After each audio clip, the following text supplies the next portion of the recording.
नमस्कार, आप देख रहे हैं न्यूज चैनल सत्य का समर्थन। मैं रोहित परियार के साथ आज रुक करते हैं आज की ताजा जनपद बांदा उत्तर प्रदेश में महात्मा ज्योतिबा राव फुले जी की मनाई गई जयंती मनाई। बांदा सुरेश चंद्र पटेल जी समाजसेवी के गृह निवास पर भारतीय समाज सुधारक महात्मा ज्योतिराव गोविंदराव फुले जी की जयंती बड़े ही धूमधाम के साथ मनाई गई। इस कार्यक्रम में बड़ी संख्या में ओबीसी, एससी, एसटी समाज के प्रबुद्ध जनों ने बढ़ चढ़कर हिस्सा लिया। सर्वप्रथम इस कार्यक्रम में ज्योतिबा फुले जी, संविधान के रचयिता डॉक्टर भीमराव अंबेडकर जी, गौतम बुद्ध जी, सावित्रीबाई फुले जी की प्रतिमा चित्र पर पुष्प अर्पित करते हुए सभी ने सभी महापुरुषों से आशीर्वाद प्राप्त किया। वहीं सर्वप्रथम ज्योतिबा राव फुले के जीवन पर प्रकाश डालते हुए किसान नेता, समाजवादी पार्टी प्रदेश कार्यकारिणी सदस्य, छात्र सभा, खरगापुर विधानसभा क्षेत्र 47, जिला टीकमगढ़, मध्य प्रदेश, भावी उम्मीदवार समाजवादी पार्टी खरगापुर विधानसभा क्षेत्र 47 ने कहा है कि ज्योतिबा फुले जी का जन्म 11 अप्रैल 1827 को खानबाई, पुणे, ब्रिटिश भारत, महाराष्ट्र में हुआ था। इनका मुख्य उद्देश्य स्त्रियों को शिक्षा का अधिकार प्रदान करना, बाल विवाह का विरोध करना, विधवा विवाह का समर्थन एवं समाज में फैले हुए अंधविश्वास को दूर करना था।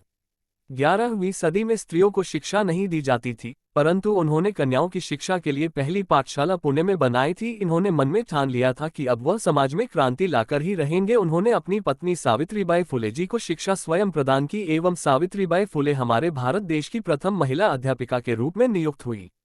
वहीं के जीवन पर प्रकाश डालते हुए वरिष्ठ समाजसेवी सुरेश चंद्र पटेल जी ने कहा कि सभी प्राणियों में मनुष्य सर्वश्रेष्ठ है, मनुष्यों में नारी श्रेष्ठ है। वहीं कमलेश भारतीय एडवोकेट ने कहा कि स्त्री और पुरुष जन्म से स्वतंत्र हैं तो उनके सभी अधिकार समान हैं। नारी शिक्षा व सशक्तिकरण के प्रणेता समाज सुधारक ज्योतिबा फुले जी की जयंती पर सादर नमन। देश के लिए आपका त्याग भावी पीढ़ियों को हमेशा नई दिशा देता रहेगा। एवं वही युवा क्रांतिकारी साथी समाजसेवी वार्ड क्रमांक 3 जनपद बांदा, भावी उम्मीदवार पार्षद पद हेतु अमितेंद्र पटेल ने कहा है कि यदि हम सभी को अपने बच्चों को महान बनाना है तो अपने महापुरुषों द्वारा बनाए गए रास्तों पर युवा पीढ़ी को चलने के लिए प्रेरित करना अति आवश्यक है। इस मौके पर बीएल चक्रवर्ती, जगराम अनुरागी, उमलेश भारतीय एडवोकेट, कृष्ण गोपाल धुरिया, विनय कुमार प्रजापति फौजी, अमितेंद्र सिंह पटेल समाजसेवी, वरिष्ठ समाजसेवी सुरेश चंद्र पटेल, वरिष्ठ सेविका कमला पटेल, शिल्पी पटेल आदि मुख्य रूप से एवं भारी संख्या में ओबीसी, एससी, एसटी समाज के बंधु उपस्थित रहे। जो भी पूरी जयंती कार्यक्रम हम लोग कर रहे हैं और ये कार्यक्रम बहुत जगह हो रहा है, जैसे हम कर रहे हैं, पुष्पांजलि करना, कर्मा सम्मान करना, जिंदाबाद करना, ये हो रहा है, होना ही चाहिए। लेकिन इतना करना काफ़ी नहीं है, जैसा मैं समझता हूँ। उन पर मोमबत्ती जला दें, पुष्पांजलि कर दें और जिंदाबाद कर दें, अमर रहे कर दें, ऐसा करना ना काफ़ी है मेरे ख्याल से, इतना पर्याप्त नहीं। ज्योतिबा फुले के जीवन के बारे में अभी साहब ने कुछ चर्चा किया, उनका जन्म, उनका जीवन क्या कैसा रहा। ज्योतिबा फुले जी के जीवन में एक घटना हुई थी। उनका एक मित्र था ब्राह्मण जाति का, जाति व्यवस्था है उसमें ब्राह्मण से मित्र था। तो ब्राह्मण मित्र की शादी में एक बार गया।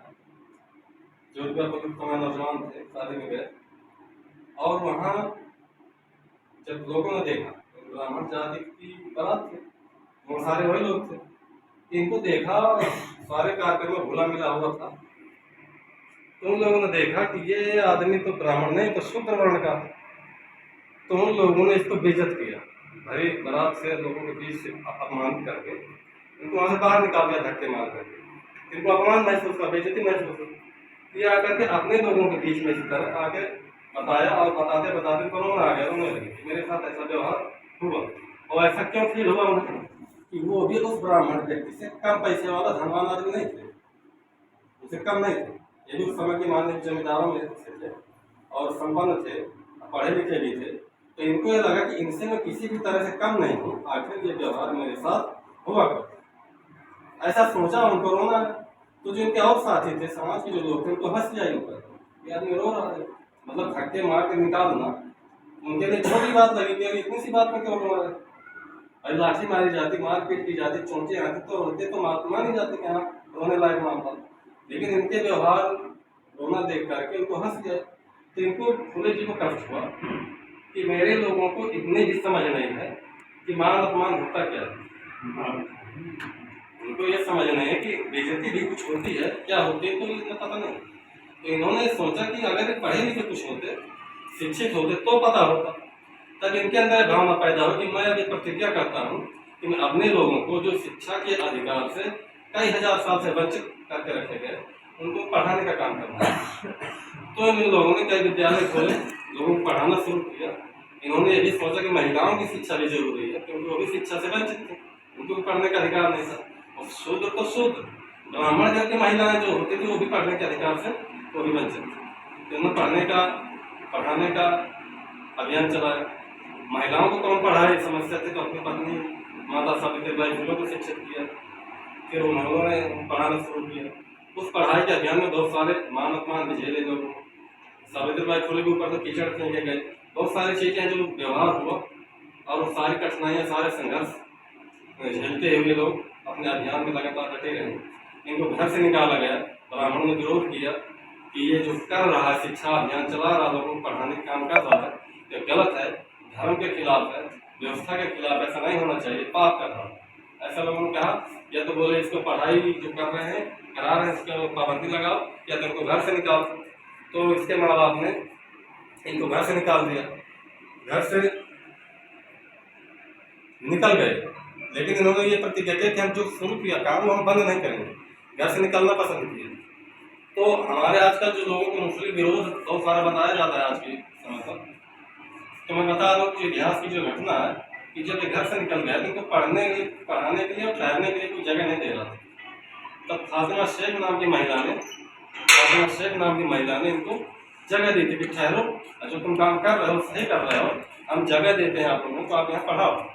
तो उन्होंने ऐसी मदद करके हमारे मातृभूमि का हौसला बढ़ाया और इन्होंने अभियान चलाया।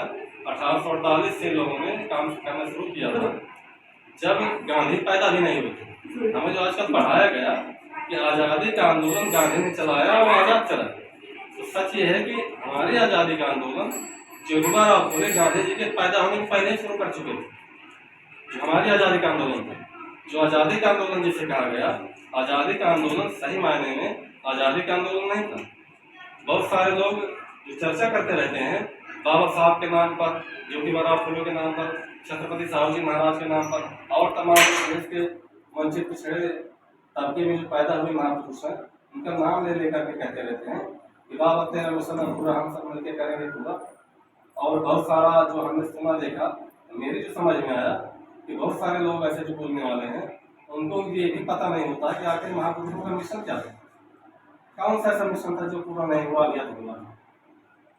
तो मैं इस पर चर्चा करना चाहूँगा कि जो समाज व्यवस्था निर्माण की गई थी ब्राह्मणों के द्वारा, गैर बराबरी पर आधारित समाज व्यवस्था, जाति पर आधारित समाज व्यवस्था, उसमें कुछ अछूत जातियाँ, कुछ शूद्र जातियाँ, कुछ आदिवासी जिनको जंगलों में रहने के लिए मजबूर किया गया, सारी की सारी महिला जिनको शिक्षा संपत्ति शस्त्र सारी चीजें वंचित करके रखा गया। इस तरह की जो अन्याय